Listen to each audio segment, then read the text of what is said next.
এই ছবিটা দেখে কি বিল্লু মহারানীর কথা মনে পড়ছে? হ্যাঁ, আমি গিয়েছিলাম এমন একটি রেস্টুরেন্টে যেখানে আপনি চাইলেই বিড়ালদের সাথে সময় কাটাতে পারবেন। আছেন যারা বিড়াল পছন্দ করেন, বিড়াল পালতে চান কিন্তু কোনো কারণে হয়তোবা বাসা থেকে পছন্দ করে না, কিংবা অনেকের আছে এরকম যে বাসায় ভাড়া থাকেন সে বাড়িওয়ালা হয়তোবা সেখানে বিড়াল বা পেট অ্যালাউ করে না। সে কারণে তারা চাইলেও বিড়াল পালতে পারেন না কিংবা বিড়ালকে নিজের সাথে রাখতে পারেন না। তারা কিন্তু চাইলেই এই ক্যাফেতে এসে বিড়ালদের সাথে সময় কাটাতে পারবেন। আর এখানের বিড়ালেরা খুবই হিউম্যান ফ্রেন্ডলি।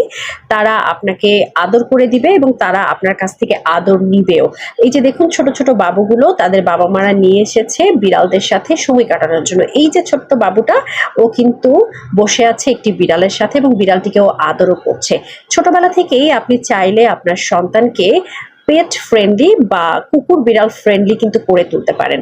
এতে করে কিন্তু ছোট থেকেই ওরা মানবিকভাবে বড় হতে শুরু করবে, পশু পাখি ভালোবাসবে, মানুষের প্রতি ভালোবাসা বাড়াবে এবং তারা একটি সুন্দর মূল্যবোধ নিয়ে কিন্তু বড় হবে। এই বিড়ালটি আমার কোলে উঠে বসে আছে, আমি ওকে আদর করছি। এরকম ভাবে আপনি চাইলে এই ক্যাফেতে কিন্তু আপনি বিড়ালকে আদর করতে পারবেন।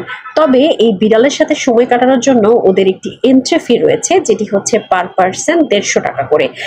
ওদের মাঝে মাঝেই অফার থাকে যেখানে নির্দিষ্ট অ্যামাউন্টের খাবার কিনলে সেই এন্ট্রি ফিটি ফ্রি হয়ে যায়। তো আপনি চাইলে সেই অফারগুলো গ্র্যাব করতে পারেন। আর আমি গিয়েছিলাম ধানমন্ডিতে অবস্থিত ক্যাপাচিনো ক্যাট ক্যাফেতে। ওরা কিন্তু সপ্তাহে 7 দিন দুপুর 12টা থেকে রাত 11টা পর্যন্ত খোলা থাকে।